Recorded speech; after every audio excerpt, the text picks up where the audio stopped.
안녕하세요. 오늘은 2023년 2월 합동천도제 법문을 해야 하는 날입니다. 2023년 죽음 수업 첫 번째인데요. 개묘년에는 죽음 수업을 어떤 방향성으로 할 것인가에 대해서 생각을 해봤는데, 사실은 완결성을 놓고 보자면 이미 해야 할 내용은 웬만큼 다 했다, 이렇게 보셔도 좋습니다. 그래서 그만할까 하다가 죽음 수업을 이제 계속 해볼까 하는데, 올해는 완결성이 있었던 내용 세 가지를 주제를 이 순환의 과정으로 번갈아 가면서 할까 해요. 첫 번째는 제가 중요시 여겼었던 죽음 수업의 내용, 가장 중요하게 여긴 거, 그건 뭐였냐면 죽어가는 과정을 아는 것, 그리고 그 속에서 준비하는 것, 이게 임종에 대한 준비입니다. 이것을 가장 중요하게 여겼어요. 이걸 첫 번째 주제로 하고, 두 번째는 그래서 죽었어요. 그러면 이제 중음 상태가 됐다, 이렇게 표현하거든요. 중음 상태가 됐다.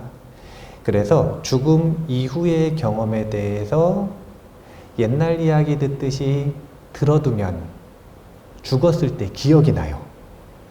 그게 중음에 대한 준비 두 번째고요. 그 다음에 세 번째는 그래서 죽어가는 과정에서 죽음 이후에 어떤 경험을 할 것인가, 이걸 결국은 준비한다는 건 잘 사는 거거든요. 죽음을 준비하기 위해 어떻게 수행하고 어떻게 착하게 살아야 되는가 라고 하는 잘 살아가는 죽음 준비, 이것이 세 번째 주제. 이것을 번갈아 가면서 이야기를 하려고 그래요. 그래서 오늘은 조금 종합적인 내용이지만 이제 임종 준비에 대한 이야기를 한번 해보려고 합니다. 먼저 복습을 간단하게 해보면은요, 자, 기억을 잘 떠올려 보세요. 제가 죽음 수업 때마다 하는 이야기입니다. 그게 뭐냐면, 삶과 죽음은 다르다 그랬나요? 다르지 않다 그랬나요? 그럼 똑같은 거예요? 똑같은 건 아니에요. 어떤 면에서 다르지 않은가? 삶과 죽음을 하나의 단어로 묶으려면 경험이라는 단어로 묶을 수 있습니다. 삶이라는 것도 경험, 죽음이라고 하는 것도 경험.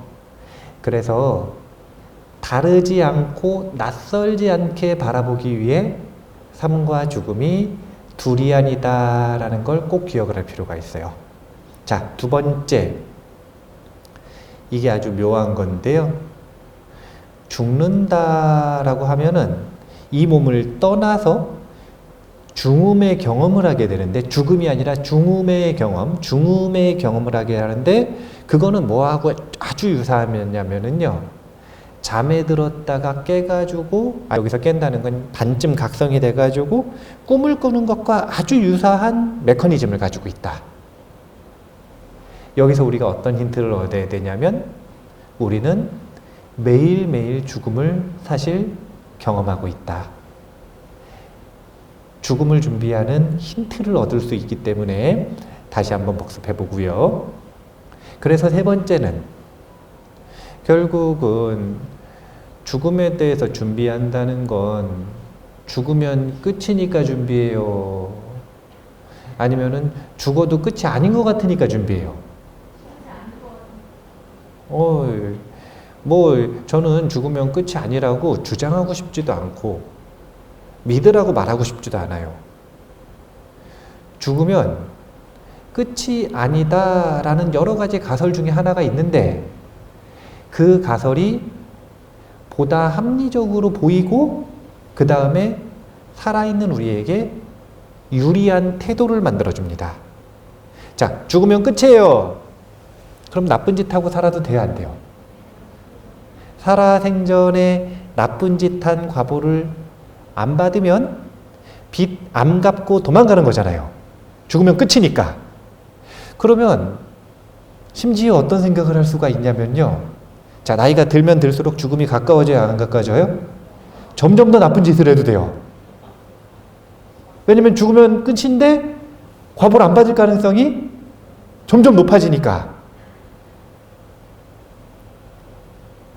죽음이 끝이라면 그 관점, 그 가설은 인간을 너무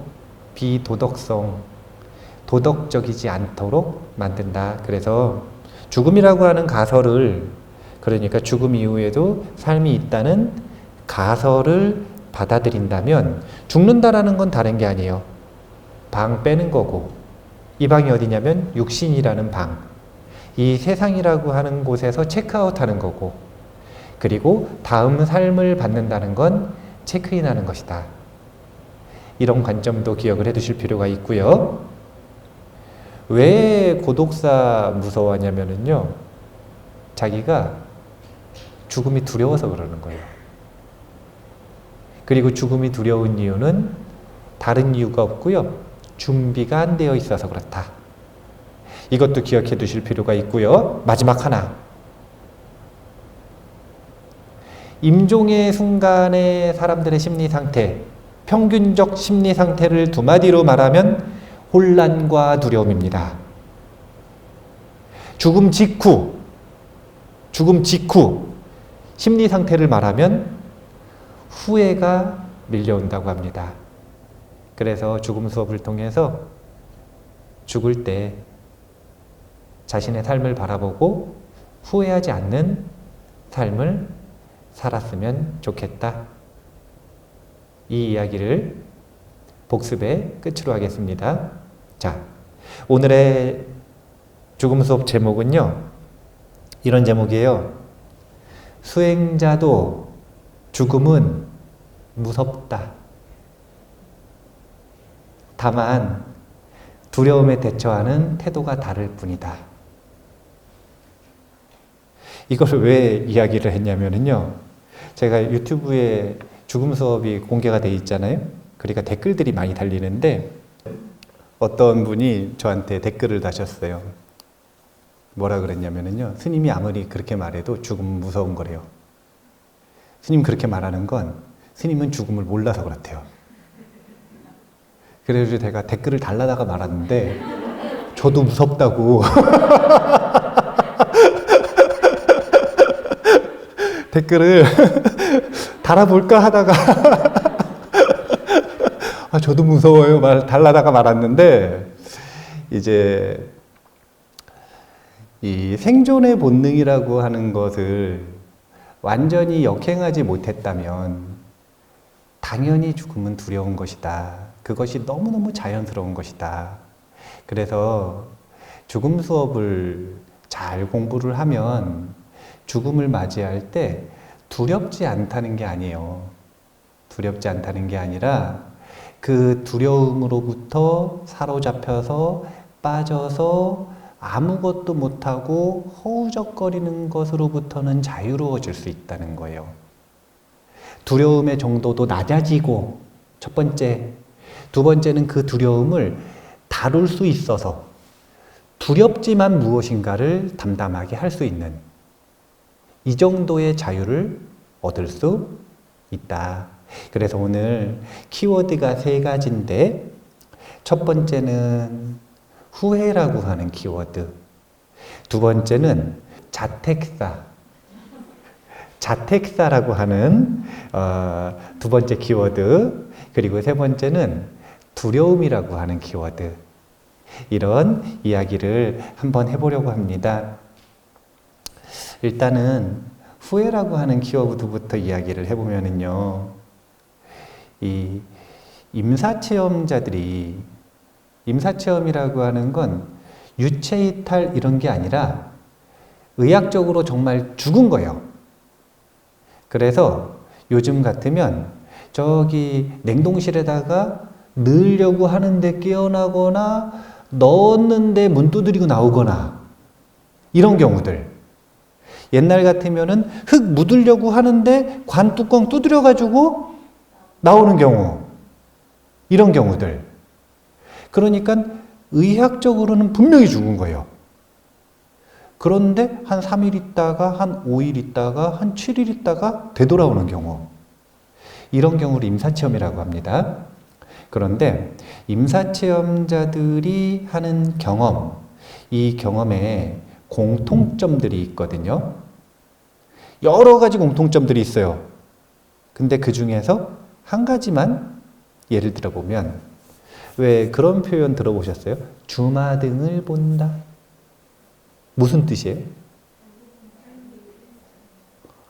저 직역을 하면 그렇죠. 근데 죽을 때 주마등처럼 지나간다라고 하는 건 삶이 처음부터 끝까지 자신의 삶을 한순간에 되돌아보는 경험을 하게 된다고 합니다. 근데 그런 경험들을 정말 한대요. 그러니까 진짜 죽어본 임사체험자들도 그렇게 얘기하고요. 그게 아니라 죽을 위기에 처했던, 극한 상황에 처했던 사람들도 그런 얘기를 해요. 뭔가 죽을 위기가 다가올 때 우리 뇌에서는 시간을 끝없이 늘려서 1초를 쪼개서 늘리는 거예요. 뇌의 주관적 인지작용이. 그래서 그 1초 상간에 온 삶을 보여주는 겁니다. 자, 이것이 급사하는 경우. 이런 경우는 사실은 알 수가 없죠. 보고 죽었는지 안 보고 죽었는지. 근데 보편적으로 죽음의 위기가 있거나 죽음을 맞이할 때 만약에 이렇게 온 삶을 돌아보는 이런 주마등 현상이 일어난다면 한번 우리가 생각해 봐야 될 게 있어요. 이건 일종의 코딩인데, 삶이라고 하는 영상 맨 마지막에 무엇을 보게 할지가 코딩되어 있는 것이거든요. 그러면 이걸 코딩한 자 또는 코딩한 이 원칙, 법칙 이런 것들이 있다면, 원리가 있다면 왜 보게 했을까요? 죽을 때. 이런 생각 안 해보셨어요? 왜 죽을 때 태어나는 순간부터 나의 모든 경험을 전부 한순간에 보여줄까? 저도 몰라요. 왜 그런지 몰라요. 생각해 보자는 거예요. 왜 그럴까요? 이게 한두 명 특별한 사람만 그런 경험을 한다? 그러면 생각해 볼 필요가 없어요. 나는 특별할 확률이 별로 없으니까. 사람들은 착각해서 다 자기가 특별할 거라고 생각하지만 특별한 건 내가 아니니까 특별한 거예요. 나까지 거기 끼면 보편적인 거라. 특별한 현상이면 의미를 생각해 볼 필요가 없어요. 하지만 보편적인 현상이라면 우리가 중요하게 한번 생각해 봐야 되는 주제입니다. 왜 그럴까요? 왜 보여줄까요? 삶을 정리하라고? 그러니까 저희 방 빼기 전에 청소하고 나가라고? 아니면은 방 뺄 시간 다 됐으니 깔끔하게 나가라고? 안 나가고 버티지 말고 깔끔하게 나가라고? 자, 그러면 그런 현상이 있는 본질적인 의문에 대한 것들 말고 그러면 그 주마등을 통해서 사람들은 보편적으로 어떤 감정을 느낄까요? 후회한다 그러죠? 네, 후회한다 그러죠? 자, 봐보세요. 후회하라고 만들어 놓은 걸까요? 제가 보기에는요, 만족스럽고 자랑스럽고 기쁘라고 만들어 놓은 것 같아요. 내 삶을 돌아보면서 내가 정말 잘 살았구나.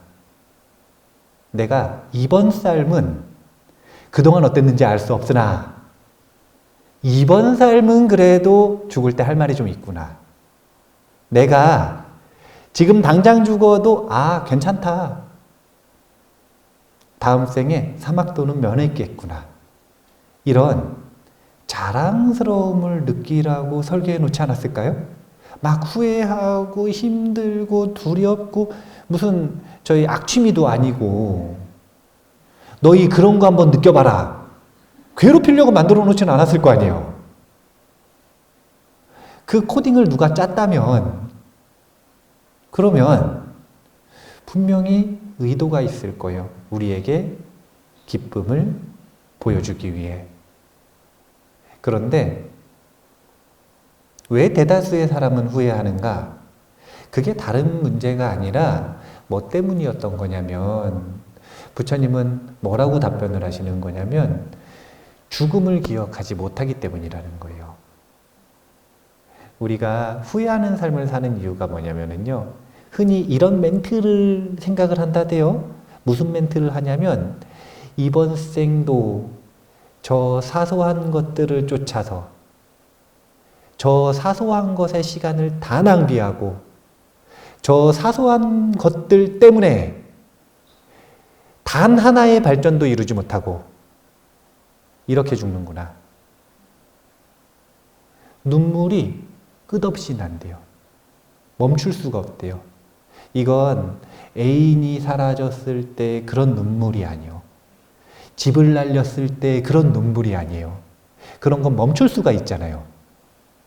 이건 대뇌 피질, 변연계, 원시뇌를 뛰어넘어서 마음의 깊은 곳에 그곳에서 나오는 눈물이기 때문에 너무너무 슬프대요.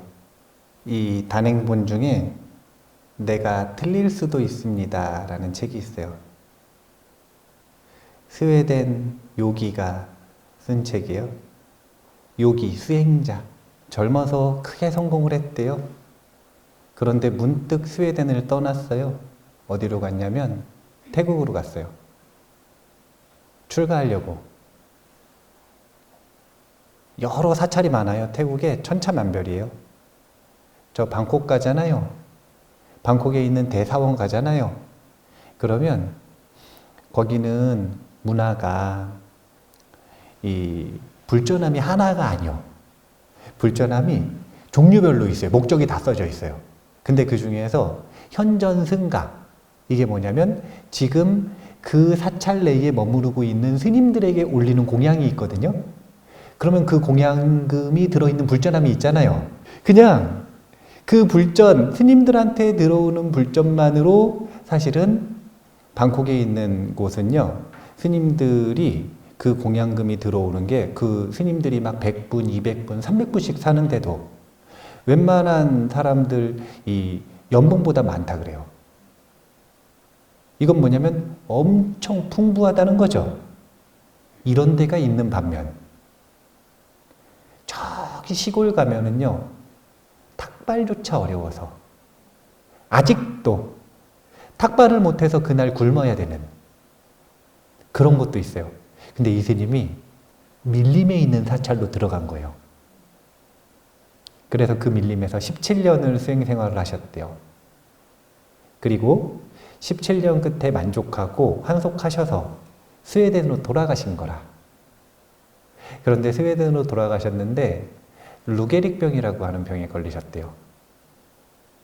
루게릭병이 무슨 병이냐면요, 사탄의 병이라고 불립니다.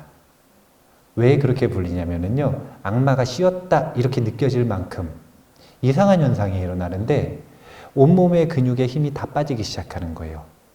모든 것을 뺏어간답니다. 모든 것을. 여기서 말하는 모든 것이라고 하는 건 움직임의 자유, 모든 것. 루게릭병에 딱 걸리셔가지고 그 죽음을 준비하고 맞이하는 자세에 대해서 제가 환희미소 컨텐츠 만든다고 녹음을 했는데 몇 구절 공유해드리고 싶어서, 읽어드리고 싶어서 가지고 와봤어요. 수행자는 죽음을 어떻게 맞이하는가? 진짜 안 두려운가?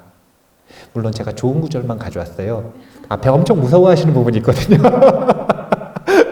엄청 무서워하고 그리고 엄청 눈물을 흘리시고. 읽어볼게요. 지금까지 내가 진실하게 살 수 있도록 격려해줘서 고마워. 스스로에게 하는 말이죠. 내 안에 아름다운 측면을 발휘할 기회를 많이 준 것도 정말 고마워. 그런데 내가 바랐던 때보다 훨씬 일찍 마지막 숨을 거둘 날이 올 것 같아. 차분히 생각해 보니 용서받지 못할 일이나 깊이 후회할 일, 바로잡지 못할 일을 저지르진 않았어. 내 어깨를 짓누를 만큼 묵직한 업을 짓지는 않았어.